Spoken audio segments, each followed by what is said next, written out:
স্বপ্ন পূরণের আশায় সারা বছরের বিভিন্ন সময় বৈধ পথে বিদেশে পাড়ি জমান হাজার হাজার শ্রমিক। এখনো পর্যন্ত বাংলাদেশের প্রধান শ্রমবাজার সৌদি আরব। দেশটিতে জনশক্তি রপ্তানি কমলে মোট জনশক্তি রপ্তানিতে বড় ধরনের ধাক্কা লাগে।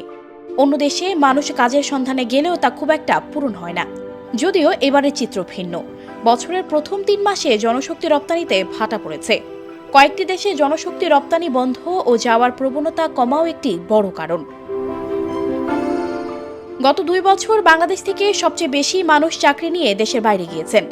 2021 সালে গিয়েছেন 6,17,207 জন।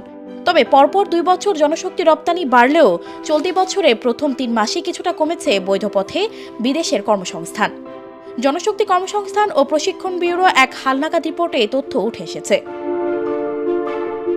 সর্বশেষ তথ্যানুযায়ী চলতি 2024 সালের জানুয়ারি থেকে মার্চ 3 মাসে কাজ নিয়ে দেশের বাইরে গিয়েছেন 2,36,837 জন।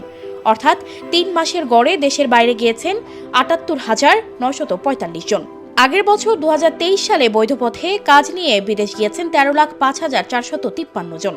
এবছর প্রতি মাসে দেশের বাইরে গিয়েছেন 1,08,787 জন। এর আগের বছর 2022 সালের প্রতি মাসে বিদেশে গিয়েছেন 94,656 জন। 3 মাসের শ্রমশক্তি রপ্তানি কমে যাওয়ায় বিষয়টি অস্বাভাবিক মনে করছেন না এ খাতের উদ্যোক্তারা। বছরের শেষের দিকে জনশক্তি রপ্তানি বাড়বে বলে মনে করছেন Bangladesh associations of recruitment agency বাইরা। বাইরার সভাপতি মোহাম্মদ আবুল বাশার জানান, বাংলাদেশের প্রধান শ্রমবাজার সৌদি আরব। সৌদি আরব সহ কিছু দেশে বাংলাদেশের শ্রমিকদের তুলনামূলক কম বেতন দেয়। বাংলাদেশের শ্রমিকদের বেতন বাড়ানোর জন্য জনশক্তি আমদানিকারক দেশগুলোর সঙ্গে আলোচনা চলছে। এ সময় একেবারে কম বেতন দেয়া হয় এমন দেশে মানুষ কম পাঠানো হচ্ছে। এ কারণে বিদেশে কর্মসংস্থান গত 2 বছর যে হারে হয়েছে এবার সেই হারটা নেই। চলতি বছরের শেষের দিকে এই সমস্যার সমাধান হবে বলেও আশাবাদ ব্যক্ত করেন বাইরার সভাপতি। এদিকে বাংলাদেশের দ্বিতীয় বৃহত্তম শ্রমবাজার ও এশিয়ার ইউরোপ খ্যাত মালয়েশিয়া। তবে মালয়েশিয়ায় লোক যাওয়া বন্ধ আছে।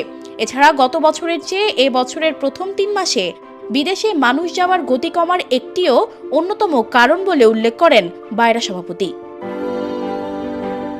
সানজিদা রহমান, প্রবাস খবর।